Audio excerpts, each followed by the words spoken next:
team has made major advancements from their previous predecessor of that of the SF23 to now the SF24. I'm not only just talking about what they've done in testing, but overall car design and how the drivers really feel about it.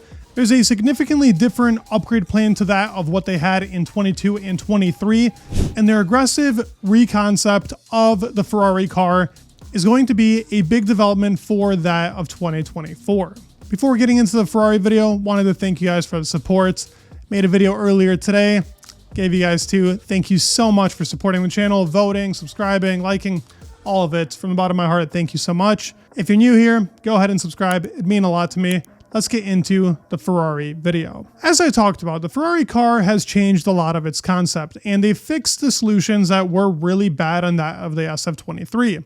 The biggest things being that were bad on the car was that the actual front end of the car was very poor. The car obviously had really bad tire wear issues, but this goes along with aerodynamics and will be spoken about later in the video. The front end of the car didn't allow for Leclerc or both Sainz to be able to brake correctly, and it had a lot of instability going into corners. Now, there were certain tracks like that of Singapore, Monza, tracks that kind of went with the strength of the car. Las Vegas was another one of those with its 90-degree turns, but also the cold weather and the actual track itself not being that hot. But it was good in certain conditions. But whenever you put the hard tire on this car, it suffered dramatically because of its tire wear, but also not being able to use those strengths anymore and having a lot of understeer.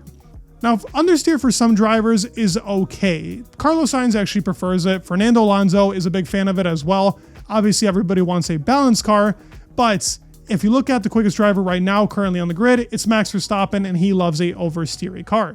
Charles Leclerc also likes a oversteery car because he drives it with a very clean balance. It's not a lot of corrections like a understeery drive, and also he's able to turn the car into corners at a way quicker rate. And the SF24 is a more oversteery car than an understeery car.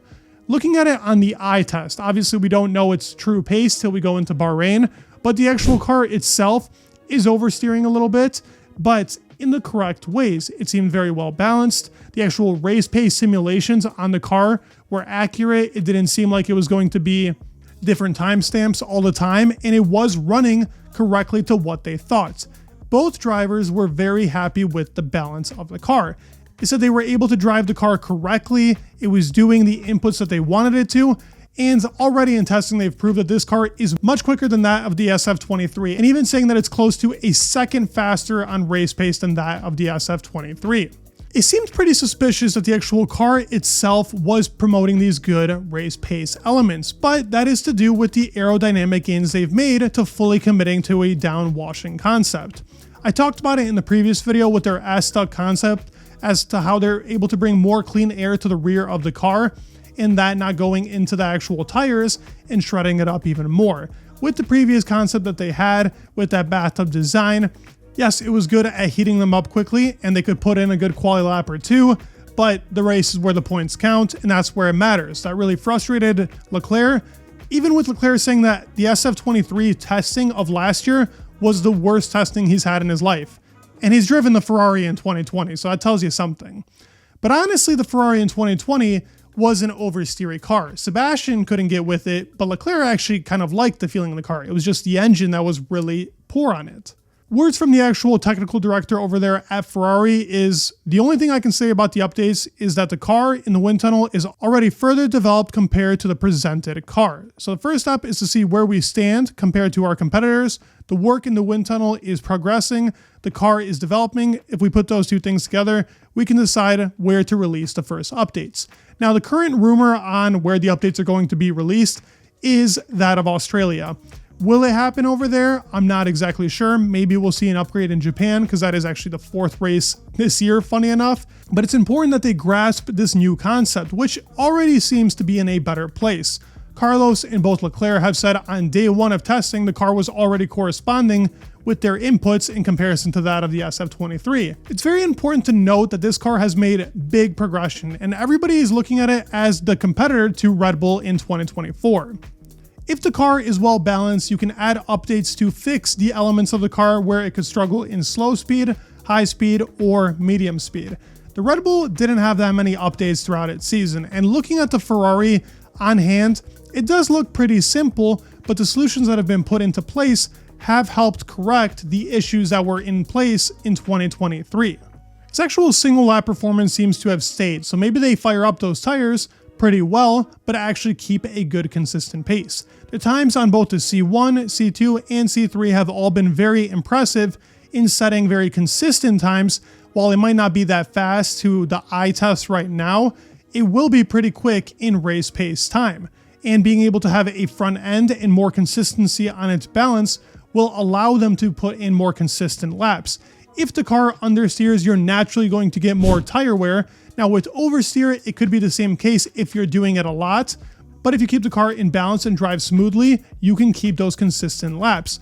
Most drivers on the grid in the race drive pretty similarly, and there isn't much of a difference in the understeer and the oversteer. Where that makes a difference is qualifying, and to me, Charles Leclerc is the fastest qualifier we have on the grid, so already giving him a car that suits him kind of puts them a favor for this year if they are competitive with the Red Bull when it comes in qualifying. But being able to keep that consistent pace, and overall with the team just doing very well in pit stop management, improving a lot from 22 to 23 with Fred Vasseur there, and actually keeping a managed ground, firing the strategists of last year, is big news. I think the team is making all the right steps to actually successfully challenge in a title fight. Is it possible they can do it in 24? I very much think so. We have to see how the car will perform over there in Bahrain, but all the signs from the drivers, from the team principal, overall the team in general seems to be in a much happier state than they were in 23.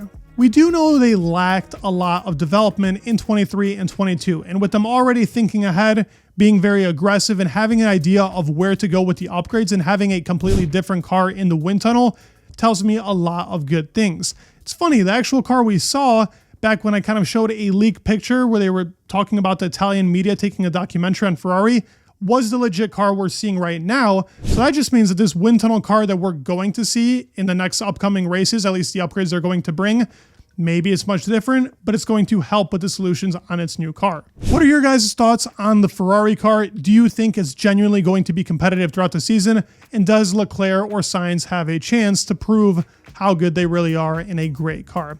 I'd love to hear your thoughts down in the comments below. I hope Ferrari does really well. I just want a very competitive season. I love all the teams.